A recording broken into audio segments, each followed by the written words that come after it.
Well now, this was unexpected. As to what direction this will go is unclear at this point. Considering Ian Flynn works with IDW gives me confidence that this will be handled tastefully. Also, and I've been looking at the comment section of where this particular post is on Facebook. I'm seeing a big divide of people who want to see the Satam characters in, and those that don't. I think at this stage we just have to wait and see what they do. I'd like to believe that Sally and Nicole will be carried over, as I really enjoyed how they were written and evolved over time. That and Sally has far too much value as a character to be just carelessly thrown away when she contributed to the success of the brand. When that guy wanted to kill her off, Sega of America stepped in and put a stop to it because she's important to the story. That right there says she's worth keeping. Your opinion may vary, and I'm fine with that. Again, let's just wait and see what they do. Can't celebrate nor mourn what hasn't happened yet. And also, speaking of that guy, funny little thing. A buddy of mine shared a photo from his Twitter, and the tweet says, "The only reason I'd submit to IDW Sonic would be to prove my version would sell better, since I doubt it had ever happened. It's a moot point." I'm just going to say this nice and as civil as possible. Given his track record of what he did to that comic book, why would anyone with any sense of credibility or logic would ever give this guy a job at IDW? I mean, seriously, he almost killed this comic, and he almost had Sally killed off in the story, so I really don't care for this guy too much. But, and this is the thing, and I was looking through his Twitter feed, and this one Twitter user by the Twitter handle of Hamlock1998 simply responded with this: "I didn't know you were also a comedian." And my response, as you'll see on the screen right there, is like, hashtag total savage. I'm like, wow.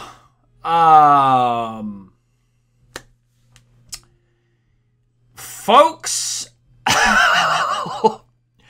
there are some people out there on social media, cyberspace, the internet, whatever your preferred usage, to call one of the best places for freedom of expression. I didn't know that they were capable of having more snarky wit and charisma than maybe Razorfist, maybe Chris Jericho. I mean, heck, I'm not even capable of savagery of that nature. So, Hamlock, kudos to you. That's... wow. That's, damn. That's... you know, I'm trying to keep a train of thought going, and just seeing that is just... wow. I think that made some people's day. Because, that writer, we've got nothing good to say about him. And notice how I'm not even referring to him by his name, because I'm not going to give that guy any credence, credibility, or kudos, because as far as I'm concerned, he deserves none. That is the bottom line. To acknowledge him by calling him by his name, you are giving the guy credence and credibility, and he doesn't deserve any. I'm just going to leave it at that. But yeah, on to end on a more positive note. Sonic going over to IDW, when IDW has already got really a decent proven track record, particularly with the Ghostbusters comic and the Teenage Mutant Ninja Turtles Ghostbuster crossover, which they're going into their sequel comic book series. You know, this is just a win, win, win, win, win situation for Sonic the Hedgehog. Now, my biggest concern, and a lot of others, particularly those that love Satam, and were particularly fond of the Archie characters. And here's the thing, people. I need to make this abundantly clear. There's been a bit of a confusion, and I saw this on the Facebook post that the Sonic Facebook made. A lot of people think that the likes of Rotor, Sally, Nicole, and Bunny are property of Archie's. No, folks. That's not how this works.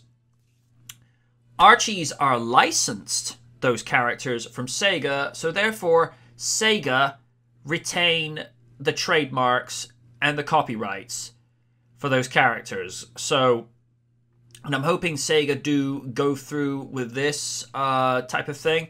I'm hoping Sega do what I think is the logical and smart thing to do and put Sally, Nicole, and possibly Uncle Chuck into the new series, because, and I've been vocal about this, I mean, you all saw, heard in my last video about the Archie Sonic being cancelled. Everyone knows I'm a Sally Acorn fan. And to throw her away like that would just be needlessly pointless and asinine. And and those that appreciated what Satam and Archie's did, the customer is always right.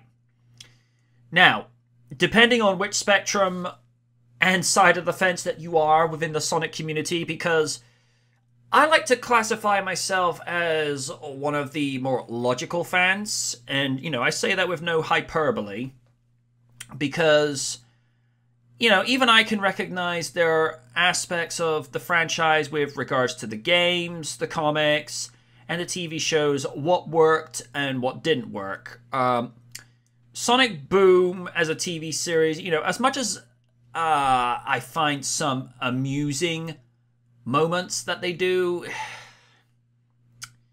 I feel like they're trying too hard. As for Sonic Boom the game, we don't talk about that. Sonic Underground, it's a guilty pleasure as a TV series. I mean, I found pieces that were enjoyable. But as a TV series, I just think Sega and Deke kind of missed the point with that. Everybody was expecting the sequel series for Satam.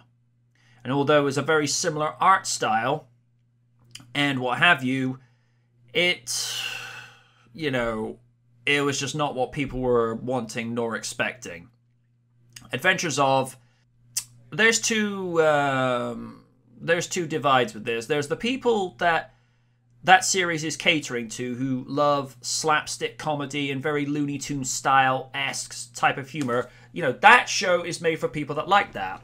And then you get fans like me who love and appreciate Satam for what it's set out to do.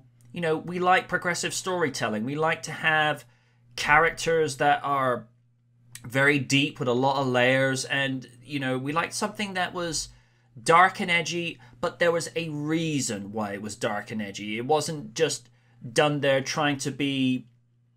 I mean, if Satam was done today, some might accuse it of being like a Christopher Nolan Batman ripoff, although the idea of Sonic going around in a bat suit, going to Robotnik, where are the other Chaos Emeralds? And I can see people making about 5 different fan arts of that already. I mean, come on. But, again, off on a tangent, I consider myself one of the more logical fans, because I can look at something, even when something's good, I can look at it and think there's a few flaws to it, but I'm getting what I want out of it, it's enjoyable. And then there's some things that are just an absolute train wreck. Sonic 360 and Sonic Spinball, to name but a few. I know there's a few people that like Sonic Spinball. And hey, you know, if you enjoy that, great. A star is you, but I didn't appreciate that game for what it was. I mean, to me, I appreciated some of the pinball aspects in Sonic Adventure and Sonic the Hedgehog 2, A Casino Night Zone to a point, but I don't want a whole game where it's just nothing but pinball action. You know, that's not what I play a Sonic game for. If I want to go play pinball, I'll go play pinball. And as for Sonic 360, you know, I have beaten this thing into the ground enough times of why I think this thing is an absolute train wreck. And I'm not going to cover Sonic 360 again until it gets to the 30th anniversary, which is 4 years away.